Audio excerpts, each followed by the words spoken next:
मंच पर विराजमान पूज्य गोविंद देव गिरी जी महाराज,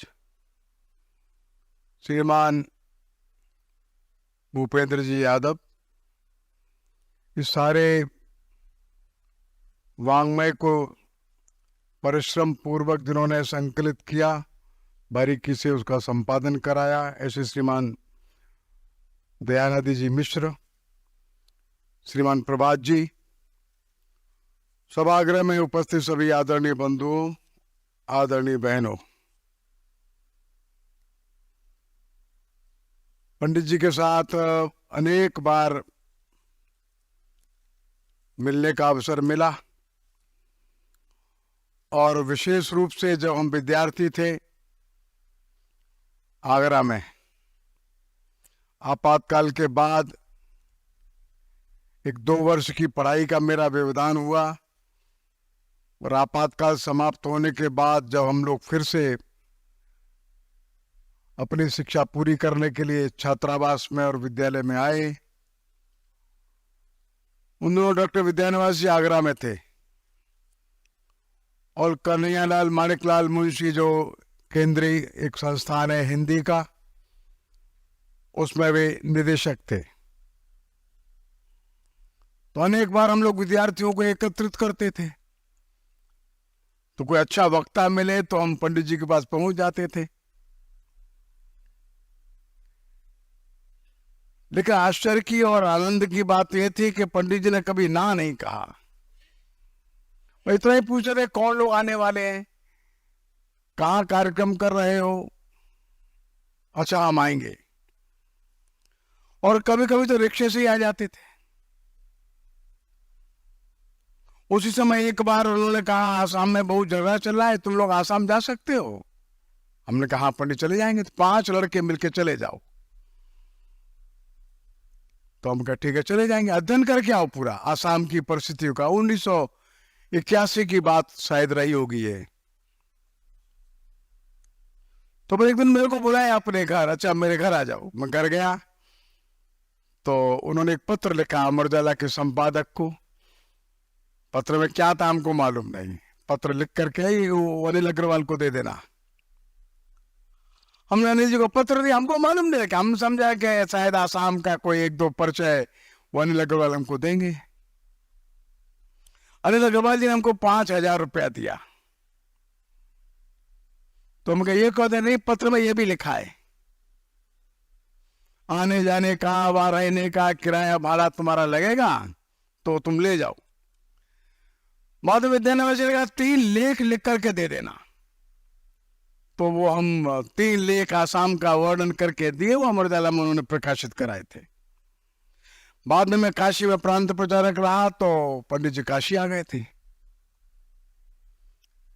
मैं चाहे जब उनके घर चला जाता था सायंकाल के समय, तो 1 घंटा 1.5 घंटा में बैठता था, नीचे कालीन बिछा रहता था, तो उनके चरणों में बैठ करके 1 घंटा 1.5 घंटा वार्तालाप चलती रहती थी। बड़ा आशीर्वाद था।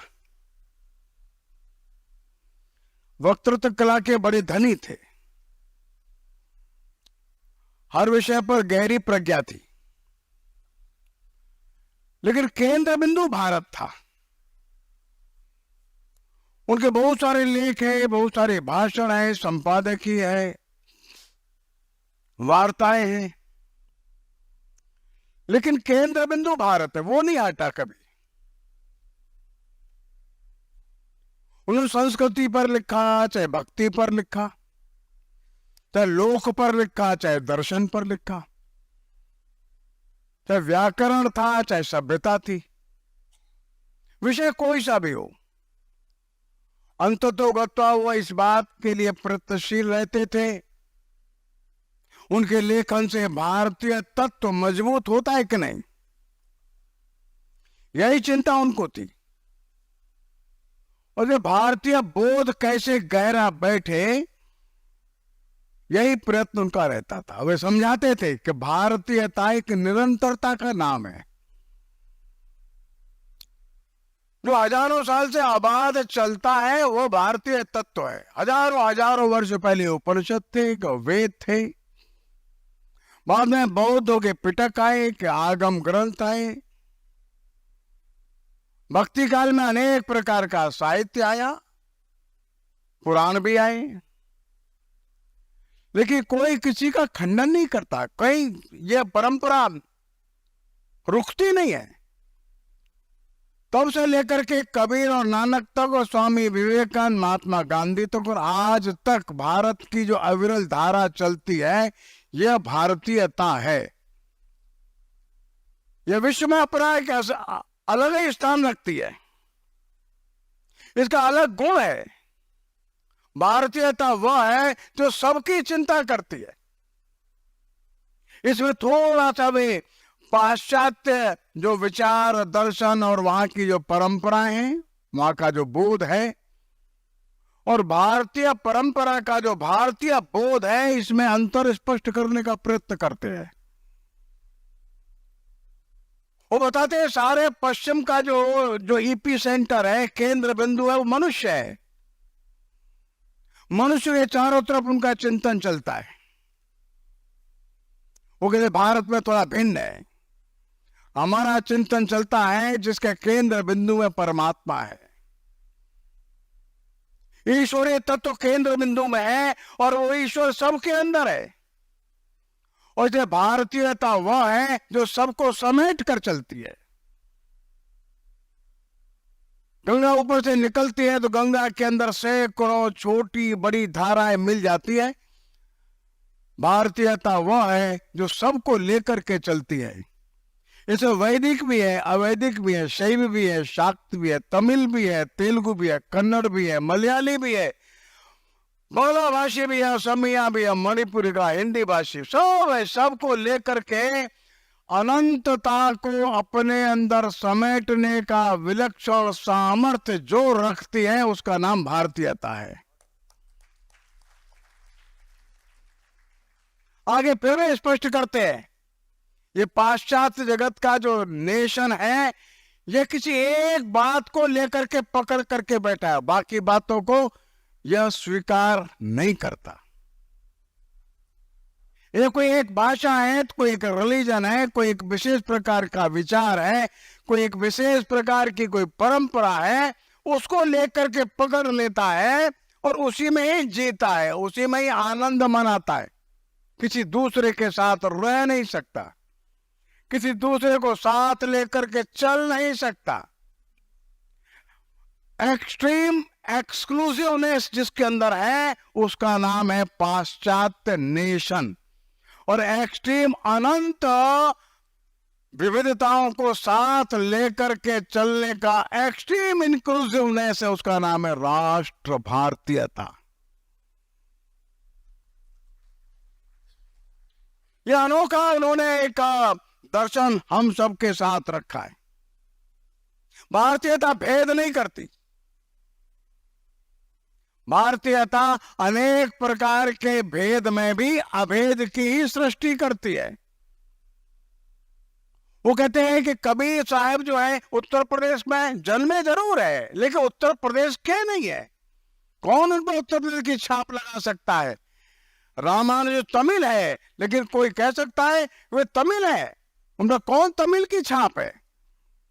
गुरु गोविंद सिंह पंजाब में जन्मे जरूर है, लेकिन कौन पंजाबी की छाप उनके ऊपर है? हमारे यहाँ किसी पर प्रांत की भाषा की छाप नहीं लगती, वो समस्त सृष्टि का हो जाता है, समस्त जगत का हो जाता है, सारा भेद समाप्त कर देता है। इसका नाम भारतीयता है। इसमें छोटे छोटे छोटे उदाहरणों को देकर के बताते हैं कि भारतीयता एक और निरंतरता का प्रतीक है और एक और हजारों हजारों प्रकार के भेद भावों के अंदर भी जो एक अभेद को देख लेता है, एक ही को देख लेता है। इसलिए वो कहते हैं भारत का जो केंद्रीय तत्व है वो मनुष्य नहीं है, ईश्वरत्व है। हमारा देश इसी के ऊपर चलता है। आगे वे कहते हैं पश्चिमी जगत ने मनुष्य को बहुत प्रमुखता दी और इतनी प्रमुखता दे दी, मनुष्य को ये मान लिया कि सारी सृष्टि का ये मालिक हो गया है, जहां जाता है कि दृष्टि जाती है वो मालिक हो जाता है। एक बिब्लिकल जो एक कॉन्सेप्ट आया कि man is the crown of the creation. जो man is the crown of the creation, इसका भाव ये निकाला लोगों ने कि मनुष्य जो है इस सृष्टि का मालिक है। पंडित जी कहते हैं मनुष्य मालिक कैसे हो सकता है? गंगा जी हमारी हैं कि हम गंगा जी के हैं? एक अद्भुत प्रश्न उन्होंने खड़ा कर दिया। अरे हम गंगा जी के बालक हैं, हम गंगा जी के मालिक नहीं हो सकते, हम यमुना के मालिक नहीं हो सकते, हम धरती के मालिक नहीं हो सकते, हम धरती के बालक है। पाश्चात्य दर्शन में और हमारे विचार में बहुत अंतर है। जैसे पाश्चात्य लोगों ने कहा मनुष्य मालिक है, क्राउन ऑफ द क्रिएशन है, तो जीतने के लिए चला जाता है। भारत का मनुष्य प्रकृति पर विजय पाने के लिए नहीं जाता। भारत का मनुष्य प्रकृति की सेवा में है, प्रकृति के प्रति भक्ति भाव में है, प्रकृति के प्रति कृतज्ञ है, प्रकृति के प्रति विनम्र है। श्रीमती संतोष यादव जी एवरेस्ट पर जब चढ़ने के लिए गई, एवरेस्ट सामने आ गया, बिल्कुल 2 कदम दूर, 2 कदम भी नहीं, 2.5 फुट दूर एवरेस्ट का शिखर है, ऐसा आ गया। श्री संतोष यादव जी के मन में एक बार को रोमांच हो गया। रात्रि का समय था, उनके मन में आया मैं सारी धरती के बिल्कुल शिखर इस पर मैं आ गई, अब एक पैर और रखूंगी तो ये एवरेस्ट के, भारत के नहीं सारी दुनिया के सर्वोच्च शिखर पर मैं पैर रख सकती हूं। उसी क्षण के मन में एक दूसरा भाव आया, सारी भारत माता है, सारी धरती माता है, हम धरती के बालक है, माता भूमि पुत्रों हम, पुत्रों हम का मतलब केवल बेटा नहीं है, पुत्रों हम का भाव उन वैदिक ऋषियों का है, हम बालक है। मां के मस्तक पर क्या पैर रखना? द एवरेस्ट सबसे ऊंचा है, सारी धरती का शिखर है, मां का मुकुट है, इस पर पैर रखूं कि नहीं? तक छोड़ के मन में आ नहीं, पैर नहीं रखना। और वहीं से प्रणाम कर नीचे उतर आई। ये जो विचार है ये आसानी से नहीं आता है, ये कृतज्ञता का विचार है। लता मंगेशकर जी एक बार अमेरिका के कार्यक्रम में थी, भव्य कार्यक्रम था, बड़ा मंच था, सुंदर, सामने हजारों लोग बैठे थे। लता जी मंच पर चढ़ी, अपना जूता निकाल करके किनारे रख के मंच को स्पर्श करके माथे से लगा लिया। क्यों? कृतज्ञता का भाव है। हम मालिक नहीं हो सकते, मालिक होता है फिर उसको एक्सप्लॉइट करने का भाव मन में आता है। पंडित जी कहते हैं ये पाश्चात्य इस विचार ने इस मनुष्य को उपभोगवाद की सीमाओं को लांघने के लिए छोड़ दिया है। इस सारी धरती को निचोड़ देना चाहता है, धरती खोद करके सब कुछ निकाल लेना चाहता है, सारे नदियों के सरोवर के जल से बिजली पैदा करके क्या करना चाहता है, सारी धरती की क्षमता से कुछ न कुछ पैदा कर लेना चाहता है, और सब कुछ अपने लिए, अपने लिए। यह सोच ही गलत है। ये धरती सबकी है, ये पशुओं की भी है, पक्षियों की भी है, या पेड़ और वृक्ष भी अपने हैं। पंडित जी कहते हैं हमने सबके ऊपर ईश्वरीय तत्व का भाव जब देखा, सबके अंदर ब्रह्म देखा, ईश्वर देखा, तो क्या अंतर रह गया? वे सब पूज्य और पवित्र हो गए। धरती भी पवित्र है और हमारी नदियां भी पवित्र है, हमारे जंगल भी पवित्र है, हमारे सरोवर भी पवित्र है, अन्न भी पवित्र है, और अन्न को खाने वाला मैं भी पवित्र हूं। अन्न में भी ब्रह्म है, मैं भी ब्रह्म हूं। यह अवेद की दृष्टि है। इस अवेद की दृष्टि ने सारे के सारे अंदर के जो संघर्ष है उसको समाप्त करने का सामर्थ्य सजो कर रखा है। पूज्य स्वामी जी अभी भक्ति के बारे में इतना सुंदर वर्णन किए है। पंडित जी ने भी भक्ति पर लिखा है और बहुत लिखा है, बहुत बोला भी है।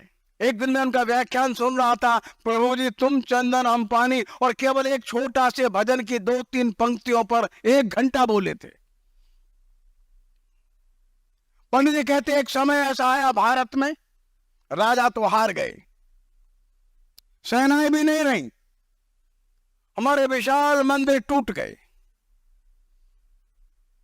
कौन सारे समाज के अंदर के जीवंत भाव को बचा करके रखे? ऐसा लगने लगा देश अब नहीं बचेगा, समाज नहीं बचेगा। ऐसे समय में रामानंद खड़े हो गए, रामानुजाचार्य खड़े हो गए, कबीर रैदास खड़े हो गए, नानक और तुलसीदास खड़े हो गए।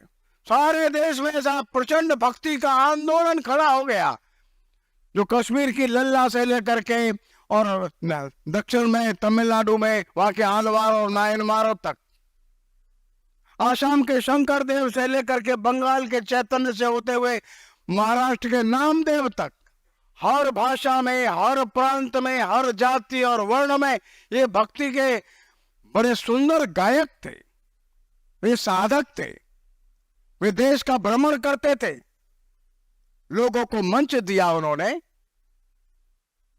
जिनको सम्मान ने इनको सम्मान दिया, जिनको वाणी ने उनको वाणी दे दी, जिनको प्रेम नहीं मिलता था उनको पास में सीने से लगा लिया। अब मंदिर की आवश्यकता नहीं थी, बहुत बड़ी आवश्यकता वैदिक मंत्रों की भी उस समय नहीं रही। स्थान स्थान पर इन भक्तों ने, इन संतों ने सारे देश के अंतरतम को संभाल करके रखा, बचा करके रखा। 2 विदेशी विद्वान हो गए, ग्रियर्सन और बर्लेट, जो साहित्यकार लोग हैं वो इनके बारे में जानते हैं। उन्होंने भक्ति आंदोलन का अध्ययन किया। इस भारत में इतना बड़ा प्रचंड भारतीयता का, भारतीय तत्व का जागरण करने वाले और वैदिक विचार को, परंपरागत सनातन विचार को लोक भाषाओं में ला करके समाज के अंदर प्रस्तुत करने वाले इस सारे आंदोलन को कौन चला रहा था? और अंत में ग्रियर्सन और बर्लेट दोनों लिखते हैं, वो हमको पता नहीं चला, उत्तर से दक्षिण तक, दक्षिण से उत्तर तक, पूरब से पश्चिम, पश्चिम से पूर्व तक जैसे आकाश में बिजली चमक जाती है, ऐसे भक्ति का आंदोलन देश को उस संकट के काल में से निकाल करके ले आया। पंडित जी इस बात को लिखते हैं, इस बात पर बोलते हैं, यह आंदोलन केवल समन्वयवादी नहीं था, यह आंदोलन इस देश की अंतरात्मा को संभाल करके रखने वाला था। यह आंदोलन उन प्रचंड आक्रमणकारियों से इस देश की सुरक्षा करने का बड़ा मजबूत कवच था। वे गोस्वामी तुलसीदास जी के बारे में लिखते हैं, तो चारों ओर एक ही बात चल रही थी। इस समय बाबा का राजा राम था, तुलसीदास गंगा जी के किनारे पर बैठ करके मानस लिखते हैं, और मानस लिखते नहीं है, मानस का मंचन करा देते हैं। बड़ा मंच प्रस्तुत किया और हजारों लोगों को कलाकार बना दिया। उन कलाकारों में कोई नाव चलाने वाला नाविक था, कोई कपड़ा धोने वाला धोबी भी था, कोई डोम के परिवार के लोग थे, तो कोई मंत्र पढ़ने वाले पंडित लोग भी थे। हर बिरादरी के लोग रामलीला में शामिल हो गए।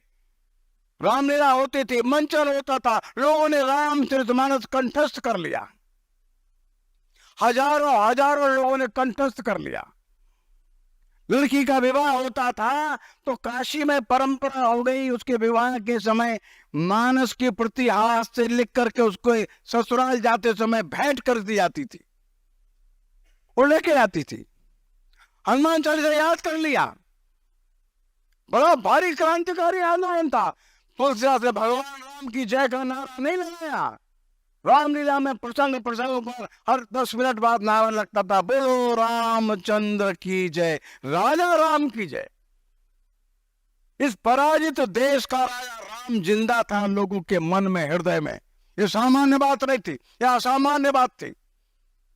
दुनिया के बड़े बड़े देश एक झटके में टूट गए और समाप्त हो गए। राजा गए, सेना गई, देश चला गया। पंडित जी इस बात को रेखांकित करते हैं। तो उस भीषण संकट के समय जब महाविकट काल चल रहा था, जो सैकड़ों वर्षों तक चला, इस देश की अंतरात्मा को संभाल करके रखा उन संतों ने, उन भक्तों ने। इस प्रचंड भक्ति के आधार पर ये भक्ति सारे देश को एक धागे में बांध करके चल रही थी। कौन बात ऐसी थी, आसाम का शंकरदेव ब्रजभाषा में लिखते हैं, और कौन बात ऐसी थी कि महाराष्ट्र के नामदेव और गुरु नानक देव ब्रजभाषा में लिखते हैं। कौन बात ऐसी थी, दिल्ली और आगरा एक और मुगल शहंशाहों का केंद्र था, उन्हीं की नाक के नीचे वृंदावन में और गोवर्धन में, मथुरा में ये भक्ति का आंदोलन अपनी तीव्र गति से सारे देश में साधकों को भेजता था। ये भारत का अंतरतम था, ये भारत का प्राण था, इसको हम अध्यात्म कहते हैं। तो पंडित जी ने ऐसे बहुत सारे विषयों पर लिखा है। विषय एक नहीं अनेक है, सैकड़ों विषय, लेकिन केंद्रीय तत्व जो बताना चाहते हैं वो भारत है। इस भारतीय तत्व को बार बार मजबूत करना चाहते हैं, उसको शक्ति देना चाहते, ताकत देना चाहते। ये बात ठीक है, हमारे बीच नहीं, उनकी स्मृतियों को संभाल करके रखना, विचार को ठीक प्रकार से अगली पीढ़ी तक पहुंचाना, इसके लिए बड़ा उद्यम प्रभात प्रकाशन ने किया है। लेकिन मेरे मन में बड़ी चिंता हो जाती है, इतना भारी जो 21 खंडों का इन्होंने समग्र प्रकाशित किया, ये समग्र तो नहीं है, अभी बहुत उनका शेष है। सैकड़ों संपादकीय पढ़े हैं, बहुत सारे व्याख्यान पढ़े लिखे ही नहीं गए हैं, वो टेप किए हुए रखे हैं, बहुत है अभी। लेकिन जो है ये भी पर्याप्त है। पढ़ेगा कौन? पढ़ने का बड़ा संकट है, रखने का भी संकट है। और पुस्तकें संग्रह नहीं करते, फालतू के सामान का संग्रह अपने मकान में करते हैं। अब आप जाएंगे घर में जहां सोफा लगा, पहले ग्रंथ अच्छे रखे रहते थे, अब ग्रंथ नहीं रहते, फालतू का सामान इकट्ठा मिल जाएगा आपको। उसमें क्रॉकरी रखी मिल जाएगी, कुछ खिलौने बच्चों के रखेंगे, कहीं गिफ्ट लगा वो में रख लेंगे, कहीं इनको कोई किसी ने कोई दिया है अपना सम्मान का पत्र, वो मान मिलेगा, ग्रंथ नहीं मिलते अब, ये दुर्लभ हो गए। ये बात ध्यान में रखिए कि बात सच है कि टेक्नोलॉजी ने हमारे हाथ में आईपैड दिया है, 1 लाख किताबें हमारी उसमें है, लेकिन ध्यान में रखिए हमारा जो ग्रंथालय है उसका महत्व तो अलग है। क्या हमारे बच्चे पुस्तक पढ़ना सीख रहे? क्या हमारे परिवार के बच्चे पुस्तक ग्रंथ पढ़ते हैं? क्या हमारे परिवार में अपनी मातृभाषा के ग्रंथ हैं? संस्कार का काम प्रमुख रूप से मातृभाषा करेगी, ये पंडित जी का बार बार आग्रह था। अगर मातृभाषा नहीं है तो भजन कैसे पढ़ेगा? मातृभाषा नहीं है तो अच्छे लेख कैसे पढ़ेगा? कबीर के दोहे कैसे पढ़ेगा? अब हनुमान चालीसा भी नहीं पढ़ पाता, रामायण गीता छोड़ दीजिए। एक बड़ा संकट यह पंडित जी ने बार बार कहा है। अपनी भाषा यह आवश्यक है, ठीक है, 10 भाषा आप जानिए, जहां जो बोलना है बोलिए, फ्रेंच बोलिए, जर्मन बोलिए, इंग्लिश बोलिए, पढ़िए, लेकिन परिवार के अंदर हम अपनी मातृभाषा का सम्मान रखेंगे कि नहीं? हमारे बच्चे अपने ही धर्म ग्रंथों के, अपने ही सामाजिक सांस्कृतिक ग्रंथों के अगर पढ़ने वाले ना रहे तो पक्का मानिए संस्कार चला जाएगा। कोई भी बड़ी ताकत दुनिया के संस्कार को बचा करके नहीं रख सकती। और इसलिए सबसे पहले मेरा आग्रह यह है, प्रभात प्रकाश में छापे जरूर है, हम में से कुछ लोग हिम्मत करके खरीद भी लेंगे, लेकिन मित्रों और बहनों समय निकाल करके पढ़िए। नहीं पढ़ेंगे तो बच्चों को बताएंगे क्या? जो प्राध्यापक है वो अपने विद्यार्थियों को क्या बताएंगे? जो बुजुर्ग है वो नौजवान बच्चों को कैसे बताएंगे? और इसलिए प्रभात प्रकाशन ने बड़ा काम किया, हिम्मत का काम किया है। आज के समय में इतना प्रकाशन करना, इतना पैसा इन्वेस्ट करना, यह भी कम कठिन काम नहीं है। लेकिन मैं उनको हर दृष्टि से और शुभकामनाएं देता हूं, बधाई देता हूं।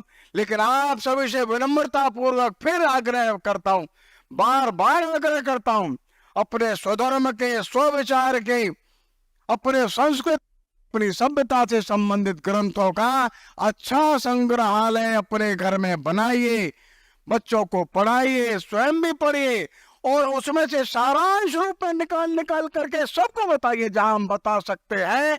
यह अगर प्रक्रिया जारी रही तो हम ग्रंथों के मूल्यवान भाग को अगली पीढ़ी को सुरक्षित रूप से दे सकेंगे और संस्कार की छोटी मोटी गारंटी पक्की बनी रहेगी। मैं विनम्रता पूर्वक आप सभी को प्रणाम करता हूं और प्रभात प्रकाशन को धन्यवाद देता हूं, आभार व्यक्त करता हूं। दयानिधि जी को भी बहुत बहुत शुभकामनाएं देता हूं। उन्होंने 3-4 वर्ष लग करके यह कठिन कार्य पूर्ण किया। नमस्कार।